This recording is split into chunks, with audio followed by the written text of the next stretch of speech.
Good morning, guys. It's Dawn from Seasonal Designs, and do I have a treat for you today? I am with Deb, fellow gardener and dahlia lover, and she is going to give us a tour of her beautiful property and all of her dahlias.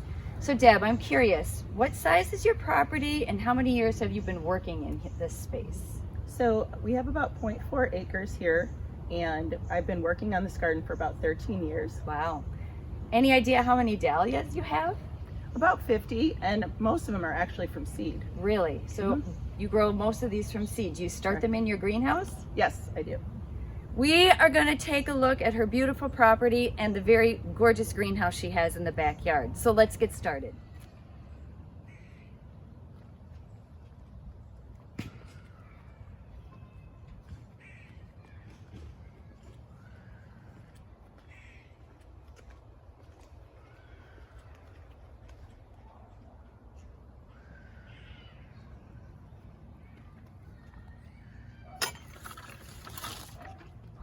Tell me kind of the process, how you start these, how you plant them, and what care dahlias need.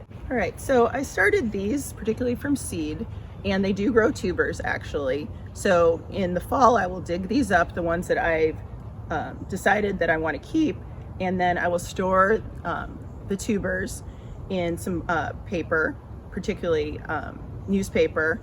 I've done it in vermiculite in the past, but since I have so many this year, it won't be efficient to do it in vermiculite.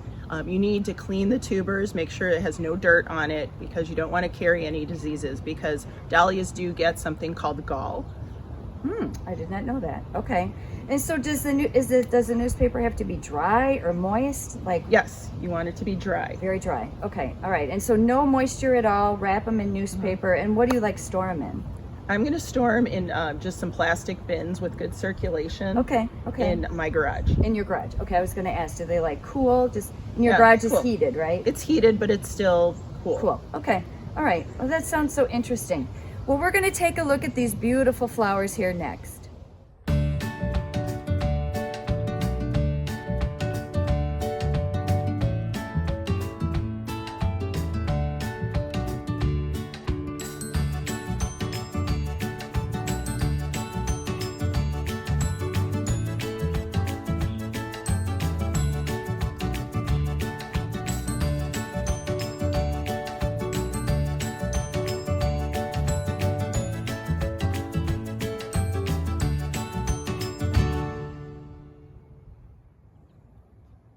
Look at that beautiful cafe au lait. Look at the size of it. Isn't that gorgeous? You can see why people go through the work that they go through to grow dahlias. They're just gorgeous.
Tell me about this beautiful garden room that we have here, and then the combination of flowers you have behind you. It's beautiful. Okay, so this is my formal rose garden, and all of the roses are David Austin roses.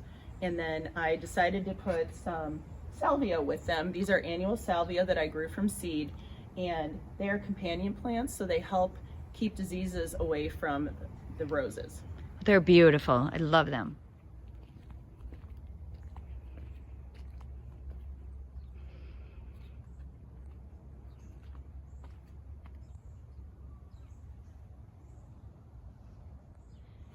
A peek into the white garden.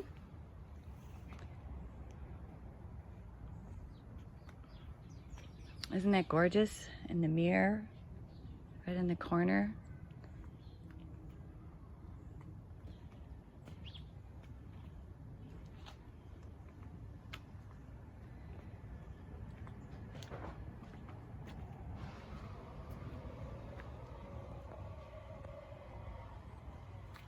And from the white garden, looking into the greenhouse. And what a great idea. She's got the pumpkins just growing right up the outside of her greenhouse.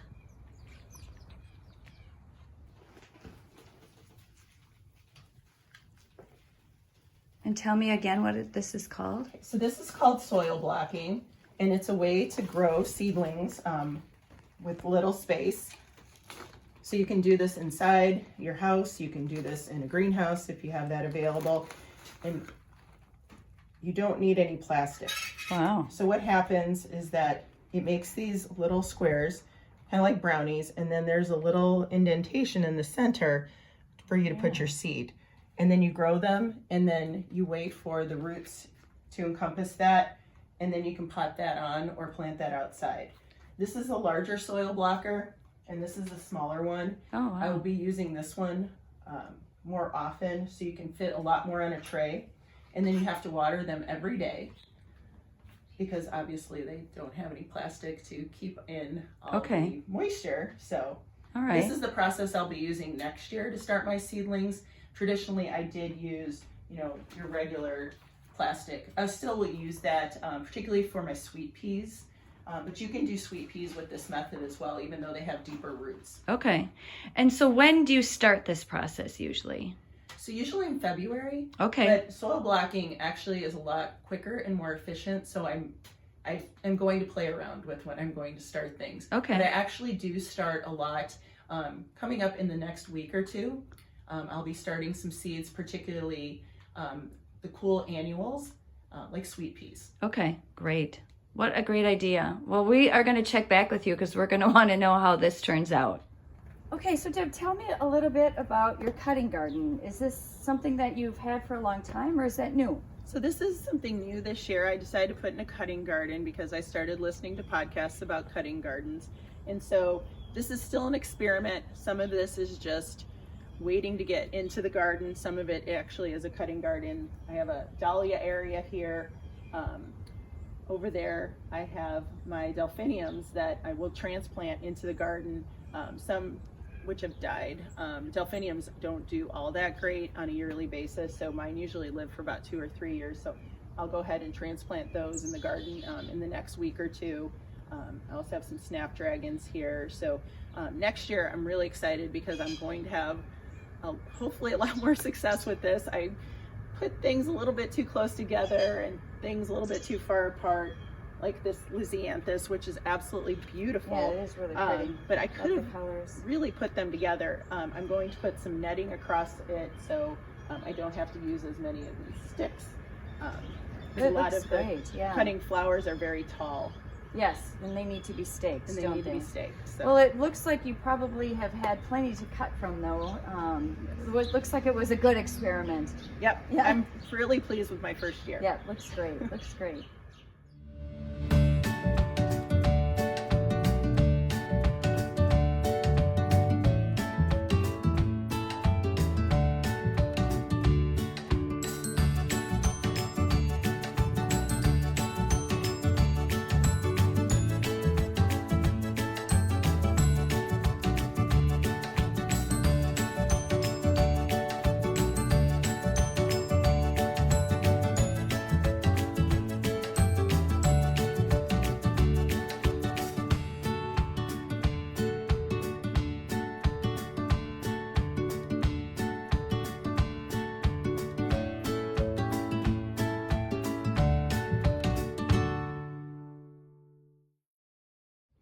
Well, that's going to be it for today's garden tour. Deb, thank you so much. It was beautiful. Thanks for having me on your YouTube channel, and thanks for letting me share my passion for gardening with all of you. Well, you can absolutely tell that it's a passion because it was stunning. I hope you guys really enjoyed the tour today. So until next time, have a good day. We'll see you soon. Bye-bye.